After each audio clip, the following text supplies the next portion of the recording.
Hai semua, selamat datang di channel Baca Saham. Pada video ini, kita akan bahas satu topik dengan judul Saham Mutiara Terpendam dan Murah, PBV 0,4 kali. Mau beli? Untuk itu, simak video ini sampai habis ya, agar mendapat pemahaman yang utuh. Pada video ini, Mimin mau bahas satu saham yang bisa dikatakan murah dan cukup menarik. Jika rata-rata PBV di atas 1 kali, saham ini hanya memiliki PBV 0,4 kali. Selain itu, saham ini berada di dalam satu grup usaha perusahaan yang merupakan market leader di industri consumer goods. Apakah kamu tertarik mengetahui lebih lanjut lagi? Kita akan mengkaji lebih lanjut tentang perusahaan ini. Pembahasan akan dilakukan dari berbagai aspek dengan memperlihatkan kelebihan dan kekurangannya. Namun seperti biasa, materi yang disampaikan hanya dari sudut pandang pribadi dan bukan rekomendasi ya. Tidak ada jaminan pasti profit apabila Anda mengikuti isi video. Ingat, saham instrumen investasi yang punya potensi kerugian, dan resiko selalu ditanggung Anda sendiri. Oke, mari kita langsung masuk ke dalam pembahasan. Pertama, kepemilikan saham pemegang saham mayoritas. 80,54% saham perusahaan ini dimiliki oleh pemegang saham mayoritasnya, sedangkan jumlah yang berada di masyarakat adalah sebesar 19,46%. Salah satu keunggulan dari perusahaan ini adalah jumlah saham yang beredar di masyarakat cukup rendah, bahkan di bawah 20%. Hal ini bisa saja memberi persepsi bahwa owner cukup yakin dengan kinerja perusahaan ke depan, sehingga ingin memiliki saham dengan jumlah yang besar. Hal berikutnya yang bisa kita amati adalah kepemilikan saham oleh top management. Kepemilikan saham oleh top management adalah sebagai berikut. Terdapat 2 top management yang punya saham perusahaan. Meski dari sisi pemegang mayoritas saham ini cukup menarik, namun ternyata hanya 2 top management yang punya saham perusahaan, itu pun dengan jumlah yang kecil. Hal ini menjadi pertanyaan, kenapa top management tidak ingin memiliki saham perusahaan? Kedua, kinerja neraca keuangan. Poin berikutnya yang bisa kita lihat dari perusahaan ini adalah dari aspek neraca. Berikut ini rangkuman kinerja neraca perusahaan untuk tahun 2017 sampai 2020. Total aset perusahaan mengalami kenaikan 5,99% dalam 4 tahun terakhir, dari yang awalnya berada di angka 33,4 triliun menjadi 35,4 triliun di tahun 2020. Sedangkan jika kita membandingkan dengan tahun 2019 yang punya nominal 34,91 triliun, aset perusahaan mengalami kenaikan juga sebanyak 1,40%. Bagaimana dengan liabilitasnya?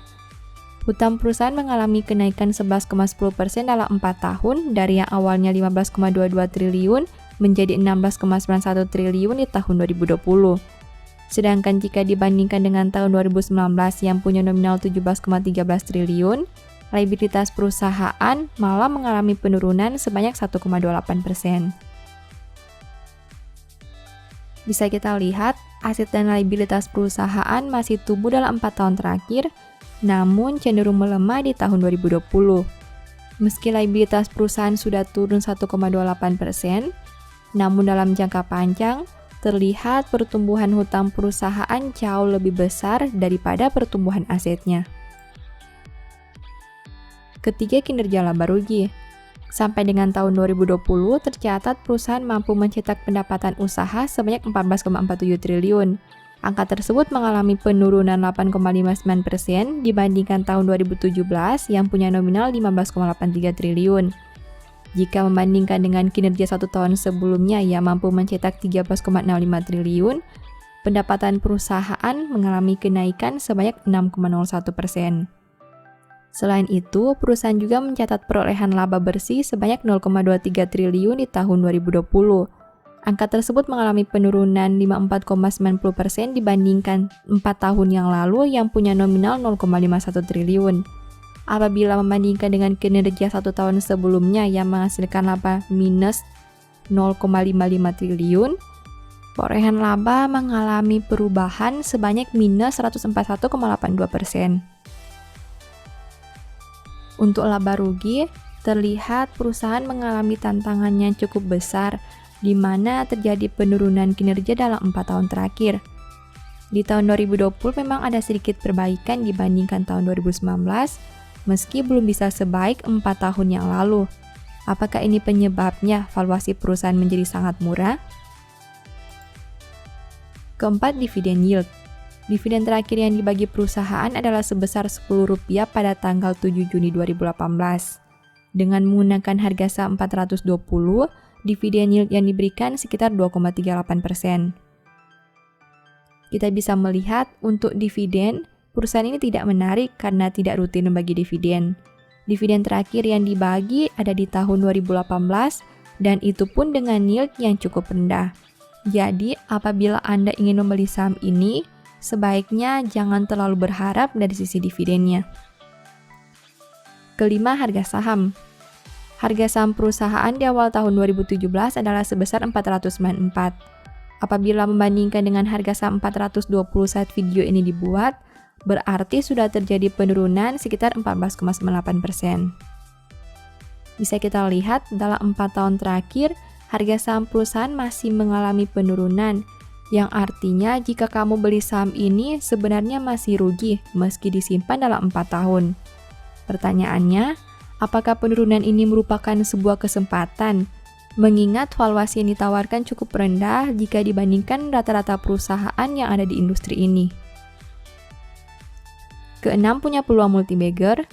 Dengan menggunakan harga saham 420, pair saham ini berada di angka 15,68 kali dengan PBV 0,45 kali. Artinya, saham ini dijual dengan harga yang berada di bawah book value-nya. Saat video ini dibuat, book value perusahaan ada di angka 935. Apabila harga saham naik 1 kali lipat dari 420 menjadi 840, berarti valuasi PBV saham ini dari 0,45 dapat menjadi 0,90 kali. Seperti yang sudah dikatakan tadi, valuasi perusahaan ini cukup menarik dengan PBV 0,45 kali. Artinya, sekalipun harga naik 1 kali lipat, valuasi perusahaan masih berada di angka 0,90 kali. Apakah kamu tertarik untuk membeli saham ini? Ataukah ada faktor yang membuat saham ini menjadi tidak menarik? Adapun informasi umum dari perusahaan yang dibahas pada video ini adalah sebagai berikut. Kode sahamnya adalah SIMP dengan nama perusahaan Salim Infomas Pratama. Perusahaan ini listing sejak 9 Juni 2011 dan bergerak di sektor food and beverage. Apakah Anda tertarik untuk menganalisa lebih lanjut saham ini? Ingat, informasi yang disampaikan pada video ini bukanlah rekomendasi atau ajakan membeli saham ini. Mimin hanya membagikan analisa sederhana dari satu saham, namun keputusan jual beli tetap berada di tangan Anda sendiri. Demikian informasi pada video ini, semoga bisa memberi manfaat kepada kamu semua ya. Oh iya, saya mau menyampaikan bahwa sekarang Baca Saham punya 3 e-book tentang saham yang mungkin saja bisa berguna bagi kamu, yaitu Strategi Nabung Saham, Analysis Report, dan The Stock Market. Berikut perbedaan antara 3 e-book tersebut. E-book Strategi Nabung Saham berfokus pada pembahasan teknik, money management, dan semua hal yang berhubungan dengan nabung saham. Poin intinya bisa dilihat pada tampilan berikut ini. E-book Analysis Report berfokus pada hasil analisa fundamental 12 saham pilihan berdasarkan laporan keuangan terbaru. Poin intinya bisa dilihat pada tampilan berikut ini. E-book The Stock Market berfokus pada panduan bagaimana menganalisa fundamental suatu perusahaan dan money management yang baik. Poin intinya bisa dilihat pada tampilan berikut ini. Apabila kamu tertarik membeli salah satu dari 3 e-book tadi, silakan chat WA ke nomor yang tertera di layar ya. Ingat, hati-hati terhadap semua jenis penipuan yang mengatasnamakan Baca Saham. Baca Saham tidak pernah mengelola dana ataupun melakukan penjualan produk di luar Instagram, YouTube, dan Telegram resmi Baca Saham. Sebagai penutup, saya mau mengutip satu statement yang semoga bisa menjadi semangat bagi teman-teman. Siapa mengabaikan didikan, membuang dirinya sendiri. Tetapi siapa mendengarkan teguran, memperoleh akal budi. Thank you.